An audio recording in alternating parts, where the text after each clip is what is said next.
What's up everyone? Welcome to my how-to YouTube series. For those of you who don't know, the third Tuesday of every month I'm going to start posting these videos. I studied film in college, and when I got out of college I started working at BuzzFeed, and I worked there for 2 years, and now I'm doing YouTube stuff. So first I want to talk about virality, because that seems to be what a lot of YouTubers think you need to get started. You need to have like a video that's going to go viral and that's going to get you a lot of attention, and then a lot of people will follow you, and then you'll be able to make whatever videos you want, and you'll be able to get brand deals left and right and blah blah blah. Making a video go viral is something that's hard to predict a lot of the times, and it happens very randomly and takes people by surprise. That being said, a lot of videos that go viral tend to have certain characteristics. I'm not gonna pretend this is a foolproof formula or anything like that, but this is what I've learned. When a video goes viral, that means that a lot of people have seen it, but more specifically, it means that a lot of people have shared it. So to make a video go viral, you need to make a video that's shareable. So what makes a video shareable? Well, a couple things. First, videos that appeal to an emotion. Do they make you laugh? Do they make you cry? Alternatively, there are videos that are relatable or that appeal to an identity. That's why you always see comments on Facebook videos being like, oh, this is so me, this is so us. Well, people want to share things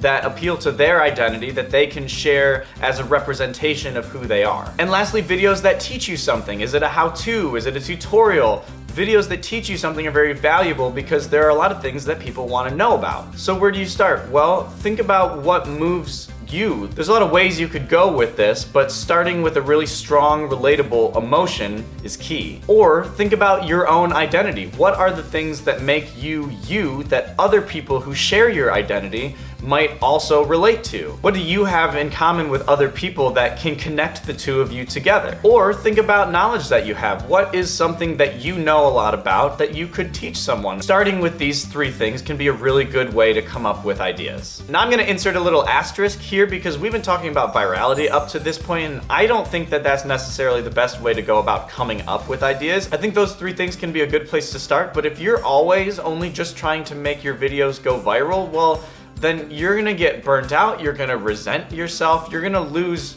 the enjoyment part of this whole process, and this is so much fun to do this. You need to find a balance between making what you want to make and not compromising on your vision, and making only videos that are going to appeal to the general public at large. And if you're making niche content that's too specific, then that might alienate potential viewers, and it might make it hard to make a living doing something like this. And if you're not trying to make a living, then that's totally fine. And trust me, trying to make every video go viral is exhausting and not true to yourself. The best advice that I could give when it comes to coming up with ideas is to start with your passion, and then find the common ground between your interests and your audience's interests, and try and hit that sweet spot. Now I want to talk a little bit about planning for your idea before you shoot it. In my experience, the more you can plan for your video ahead of time, the better it's going to turn out, and it's going to be less stressful for you. Of course, in the entertainment industry, this would be considered like pre-production. You don't have to write a full script for your idea unless you want to. And if you want to hear me talk about writing scripts more specifically in a later video, I can. Just let me know in the comments. Generally, what I do is I make a beat sheet or an outline.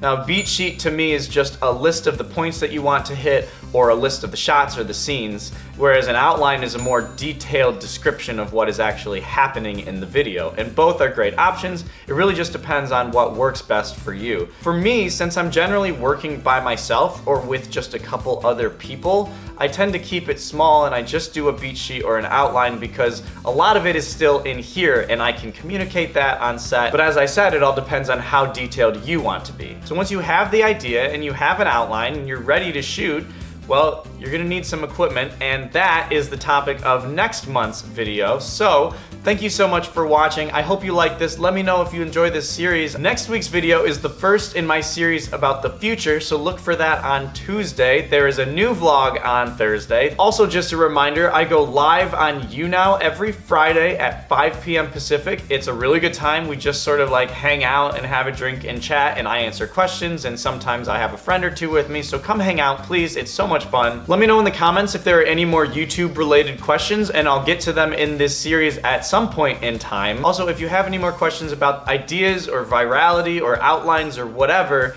leave a comment and I'll respond. Thank you so much for watching. Give this video a thumbs up if you like it, and don't forget to subscribe, and I will see you guys on Thursday. Bye. It's so quiet in here. It's really nice. And it smells good. Chinese, you like to have this like depth of detail and depth of color. because they went with more of a Hindu-based worldview. The Japanese were Buddhist and Zen.